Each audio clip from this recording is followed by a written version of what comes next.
The following program has been sponsored by generous friends and partners of Fred Jordan Missions.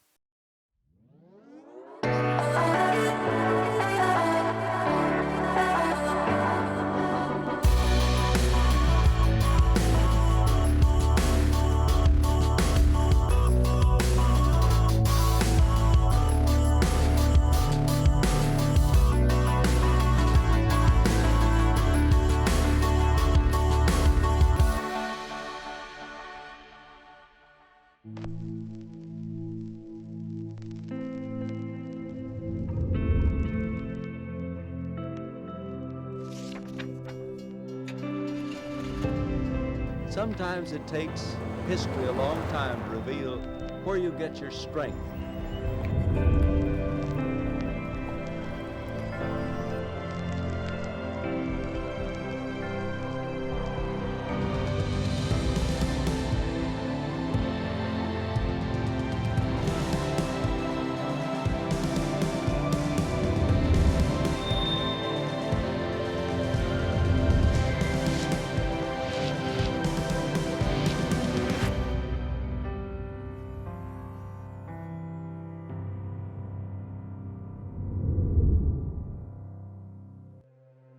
Welcome to Fred Jordan Missions. I'm Joe Jordan. I'm here on the corner of 5th Street in downtown Los Angeles on Skid Row.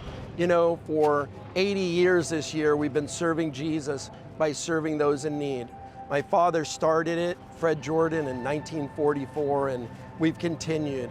After he passed away, my mom, Willie Jordan, continued. And then after her stroke and a few issues, then I've stepped in and the Lord has called me in the last 6 years to lead Fred Jordan Missions, to declare and to demonstrate the love of Jesus. You know, we're here on the streets and they're rough and they're mean streets and they're harsh streets where people's lives, shattered dreams, broken hearts have landed and ended up here on the streets. People live on the streets, they live in cardboard boxes, they live under blankets, they live in tents, under easy-ups. They live in our front doorway at Fred Jordan Mission. That's where they sleep, that's where they call home. For so many thousands, Skid Row is their home. But my father was called by God here 80 years ago to serve him by serving others. And it was all because of a friend of his that got drunk on alcohol, and it was a big mess. But my dad took the calling from God and from his friend Carl to live his life helping those who lost their way to alcohol, and then drugs, and then all of the rest of the craziness that people lose their minds to in this world. My dad came to Skid Row and offered hope by offering Jesus. And all that Jesus did on the cross to break every chain, every addiction. Alcoholism is where it started for hobos and winos, but yet it's done so much more. All of these years later, we serve families and children, but you know what?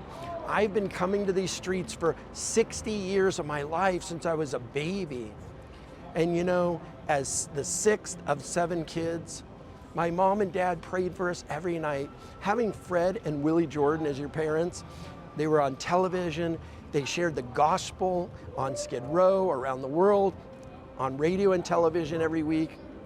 And even with all of that, there's one thing they couldn't do.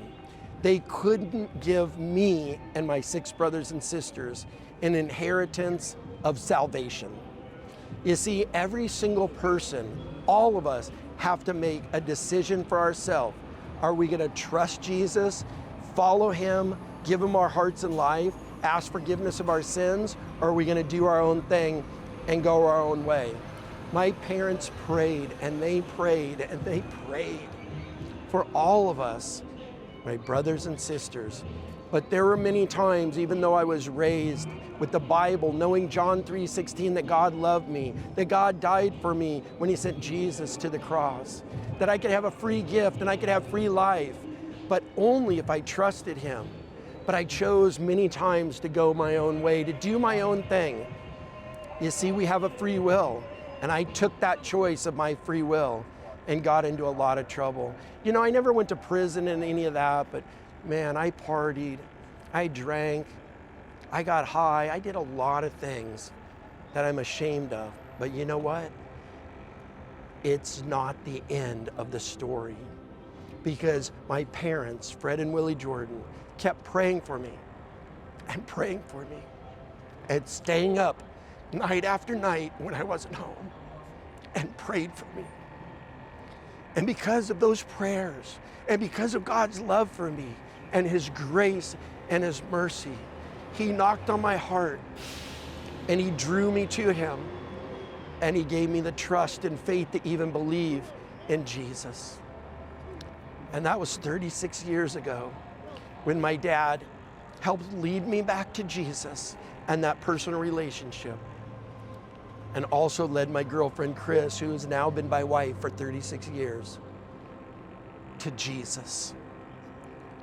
It was hopeless at times, but my parents never gave up on me. We have 2 children, Brooke and Bryce. Brooke's 26 and Bryce is 23. They grew up in the church. They grew up in our home as a pastor, as a dad. They grew up hearing John 3:16 and all the ministry things, but they still had a choice. And when they went off to college, they didn't have us anymore to look after them and watch over them.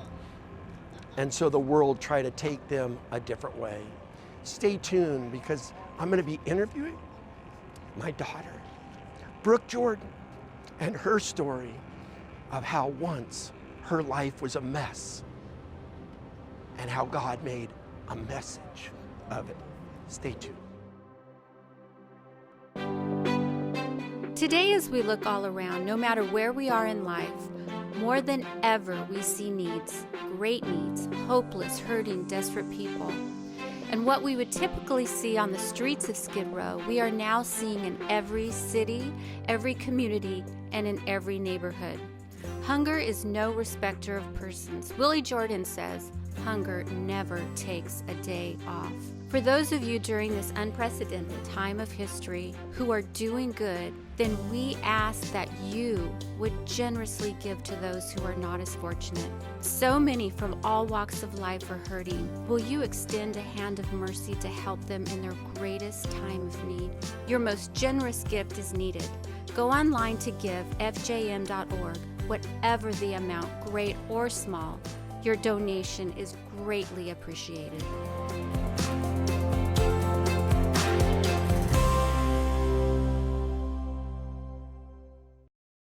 I grew up in a Christian home. My dad's a pastor, and most of my time was spent with other believers learning about Jesus. I accepted him into my life at a young age. I think I was 8, but never truly understood the gravity and severity of what it meant to live in personal relationship with him. I knew that Jesus was the way, the truth, and the life, and the only way to be saved from my sins and spend eternity in heaven.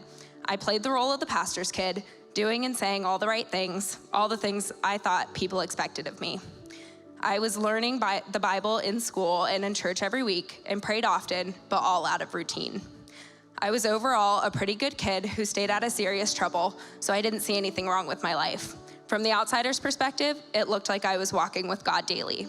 But once I left for college, everything changed. I wasn't under my parents' rules or protection anymore, and the world that I was always sheltered from was tempting me everywhere I turned, and I fully dove in. Well, welcome back. I'm here with Brooke, my daughter, and Brooke, welcome. So glad to have you here, and might be a little hard to get through all of this because it's just so amazing what God's been doing in your life, and Mom and I are just so proud of you. And I wanted that to be shared with our viewers because how God works in our life is so important. Mm-hmm. And God's faithful from generation to generation to generation. I know, my great-grandfather, your great-great-grandfather, he was a pastor and loved Jesus and pastored a little church in Texas. And then my dad. And then, of course, God called me, and now He's called you. And so I just want to talk to you a little bit and share how important it is that we as parents keep praying for our kids and never give up, because my parents never gave up on me. And I know in your testimony when you were just baptized a few months ago at church, and we just saw that you talked about, accepting Jesus at 8 and growing up, knowing John 3:16, hearing the Bible, being in Christian school, learning about Jesus, and you prayed and you did all the right things. but tell us a little bit about how was it to grow up in a Christian home with that pressure and stuff, and yet still have other things wanting to pull you away? Yeah, I mean, it was interesting because there was two of us. There was me and Bryce. Bryce is my younger brother. And people kind of put an expectation on you of which kid you're going to turn out, whether you're going to be the rebellious one or you're going to be the angel. And most of the people around me thought that I would be the rebellious one, which was true. But also they expect you to be perfect. And even though they think that you're going to go the rebellious route, they're like, well, you're the pastor's kid. You can't, like, you have to be perfect. And so there was that pressure. And I don't know that I really fully understood it at the time. But it does shape you and how you act and kind of the things that we tell ourselves and the lies that we believe, and puts essentially our saving on ourselves because we have to do it, and it makes it more of a workspace thing. And then you kind of grow up and get to think for yourself and experience different things and come to the place where you realize that nothing you do can save you, right, and only God's saving grace can, and He's the only reason, and we don't have to earn it, we don't have to work for it. I don't have to be perfect for you and Mom to love me. I don't have to be perfect for Jesus to love me. Like, He already loved me, the broken, rotten sinner that I was, and you guys love me the same way. And when that pressure's kind of taken off, it's like the weight of the world's lifted off your shoulders, and you can just operate out of God's saving grace and His love. So as you grew up, I know there was pressure. I don't think Mom and I really put a lot of pressure on you personally, but just being our child in the ministry and we being in the public eye, I know that was pressure. Because it was the same. My dad didn't put a ton of pressure on me to take the mantle and, walk in his shoes, but I always felt that. And so there was a lot of pressure. I'm sure you had a lot of pressure. But tell us a little bit about once you kind of were released out of our house and you went off to Arizona, you went to college, then what happened at that point?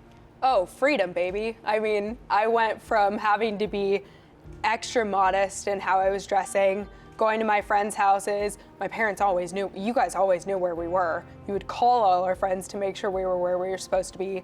Movies we watched, music we listened to, everything was vetted through and everything was super sheltered. And so going to GCU, yes, it's a Christian college, but there's all walks of life. Like, there's non-believers, there's believers, and everything in between.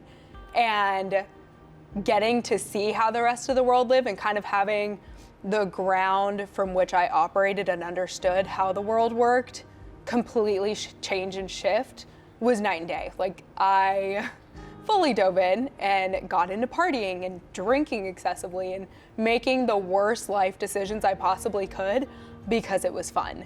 And that's the way that it's advertised, and that's all you see. And I dove in and I was like, wow, this is great. And for a time it is, because sin is fun in the moment. Is it always fun? No, and it ends up leading to destruction. Yeah. But it was the best for a season until I realized, wow, this sucks, and it's just brokenness and emptiness, and like nothing fills that void that you have, that you're searching and seeking for, and all these different things. Yeah, absolutely. And I've shared with our viewers, I've shared with you, our viewers, before, a lot of my story and testimony growing up with my mom and dad and all those pressures. Then going off to college, playing football, it was all about me and me and me and what can we do to me to be happy, and so I get that. And the world just kind of comes in to all of us, I think, who grew up and knew the truth, but we never really saw the other side too much, and then you see it, and it's very enticing. And the enemy has a way of packaging everything so neat and pretty, like, this is good, this is fun, this is nice, this is beautiful. And before you know it, you're just living in guilt and shame, and it's just a bad place. So once you kind of got involved in a bunch of stuff, and again, Mom and I just tried to love you through it all, and we just, as my parents did, we just prayed a lot. and just Jesus. Cover her, protect her, watch over her. And we knew that you can't inherit Jesus' salvation from us. Like, it's an individual decision. Yeah. I had to make it, you had to make it, we all have to make it. But once you were involved in everything you were, what was it that it took for God to get your attention and for you to realize that He loved you no matter what, and all the rest of that stuff was just nonsense? I mean, I think it really, if I have to think about a specific moment, it kind of boils back to I was living a lifestyle in secret and being a complete idiot and just making all the wrong decisions and hid it from you guys. And then you guys found out from all the circumstances that came with it. And I remember sitting in my room shortly after you guys found out, and Mom was sitting on the floor just staring at me and like holding back the tears, and all she could say is like, I'm scared that the devil has this hold on you and you're gonna go down this path forever. And in my head, I was sitting there like, I know I'm being dumb and I know I'm making really bad decisions, but I know that this is not my future. And so I think just seeing the brokenness that she had of like, oh my gosh, we're gonna lose our daughter to sin and this life that was never hers to begin with and something that we never wanted for her, really hit. And I was sitting there just like, crap. Like, okay, we need to completely change this, because this is not, like, I don't want this to reflect on you guys. I don't want it to reflect on me. I know that I was made for more than this, and it's time to stop making all these bad decisions because it's leading me nowhere but pain, destruction, and hurting those around me. And then in that moment, I knew, okay, I've tried my way countless times and it doesn't work. And now it's time to give it over to Jesus, because I know that it's got to be better than this. Yeah. Well, there were some sleepless nights that we had.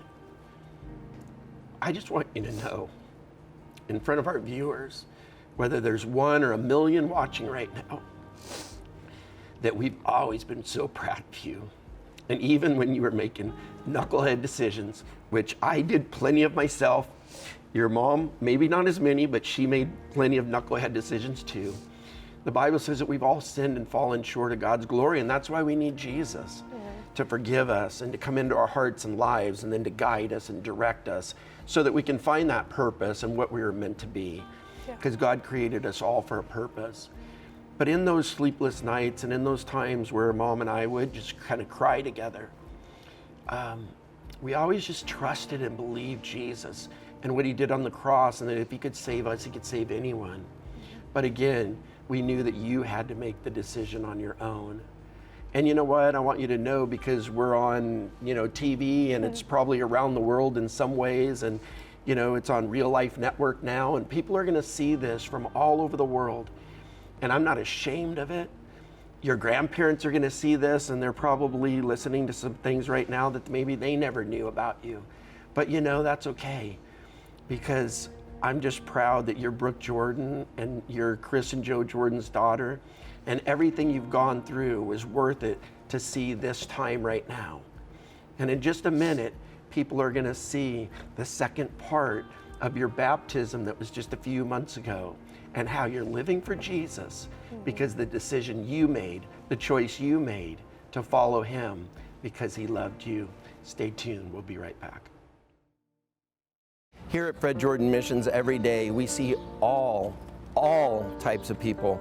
I remember as a kid, my father Fred and my mom Willie teaching me a song about Jesus loves the little children of the world.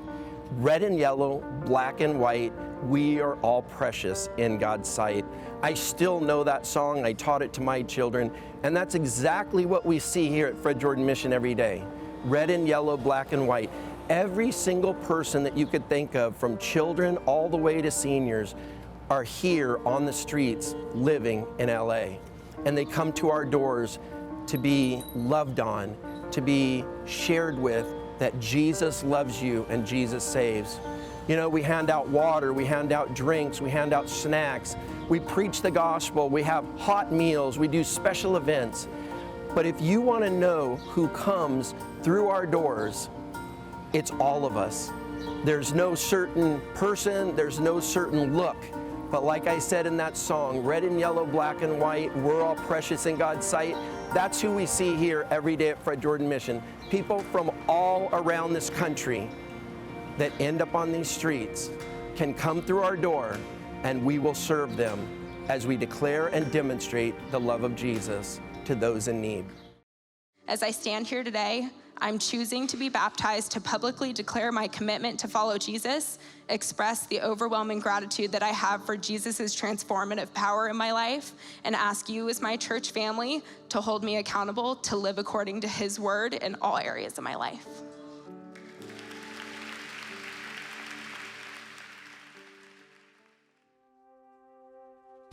Well, welcome back. I'm here with my daughter, Brooke. We call her Brookie Girl. We call her Baby Girl. You'll always be our baby girl, even though you're a grown woman, and you're an amazing grown woman. You're about to graduate with your master's degree. We're so proud of you. You have a great job, and you have Jesus in your life, but it wasn't always that way. And you've been sharing some of that.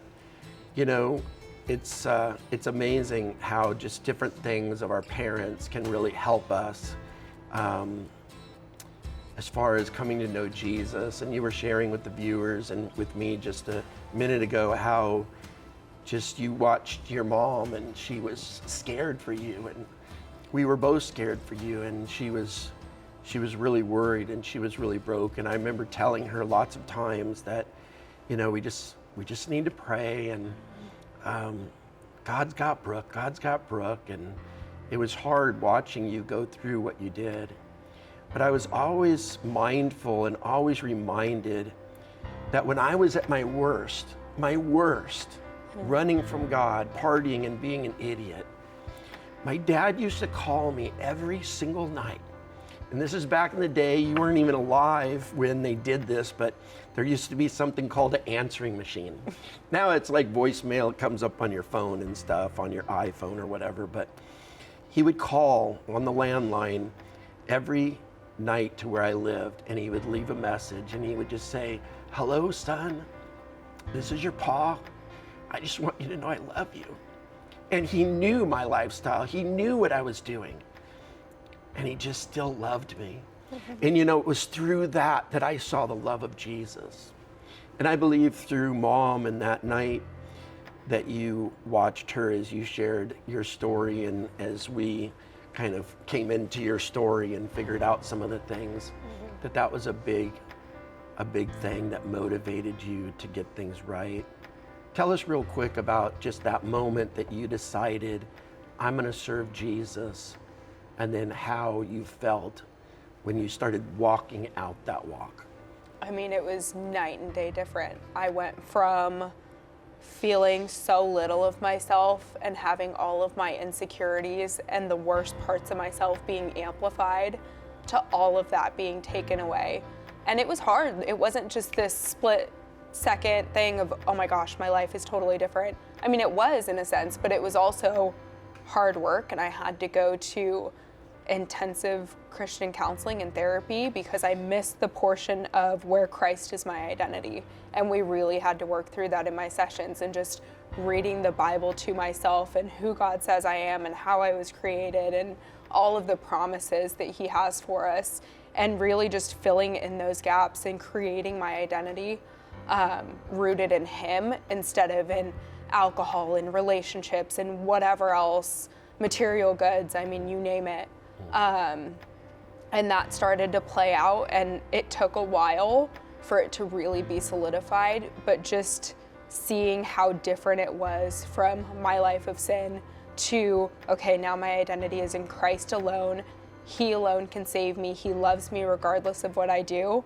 And seeing how that played out has been completely life-changing and different. And now I don't seek validation from anyone but him, and I know my worth and I know my value, and I know that he created me the way I am intentionally and so purposefully, and I can stand strong in that in every area of my life, in work and church and friend groups and every aspect. Yeah, and I'm so proud of you, and your mom's so proud of you too. I know she'd be sitting here just wanting to hug and hold you right now. We're so proud to watch what God's done in your life. You're involved. Sometimes I hear you or mom tells me, Brooke's at church again. What? You're involved in, 4 or 5 days a week, sometimes of church and your small groups. And, it's just amazing to see the transformation that Jesus has made in your life, and just so proud of you and so excited. And, even something that I never thought would happen, and that is you actually being open to God calling you into ministry, which was like, no before. So Yeah. it's just amazing. Yeah.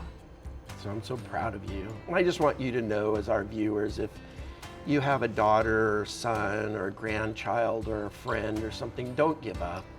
Trust Jesus, because God wants to seek and save that which was lost, which is all of us. So just keep praying and watch God take a mess and make a miracle. I love you, baby girl. I love you. Today, as we look all around, no matter where we are in life, more than ever we see needs, great needs, hopeless, hurting, desperate people. And what we would typically see on the streets of Skid Row, we are now seeing in every city, every community, and in every neighborhood. Hunger is no respecter of persons. Willie Jordan says, hunger never takes a day off. For those of you during this unprecedented time of history who are doing good, then we ask that you would generously give to those who are not as fortunate. So many from all walks of life are hurting. Will you extend a hand of mercy to help them in their greatest time of need? Your most generous gift is needed. Go online to give, fjm.org. Whatever the amount, great or small, your donation is greatly appreciated.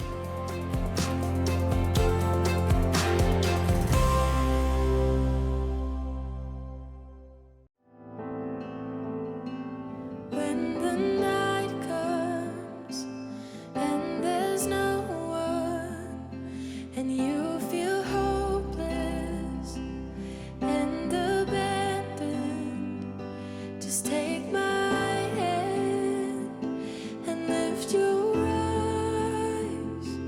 Change is coming, love has arrived. We will overcome this sorrow. We will see the dawn. Tomorrow we will soldier on down this road as we reach for home. Reach for home. Please, will you join us in feeding hungry children and their families by phoning today 844-FJM-FOOD or donating online fjm.org. That's fjm.org. Or mail your check to Fred Jordan Mission, P.O. Box 12345, Covina, California 91722. Please, will you help? Reach for home. The preceding program was sponsored by generous friends and partners of Fred Jordan Missions.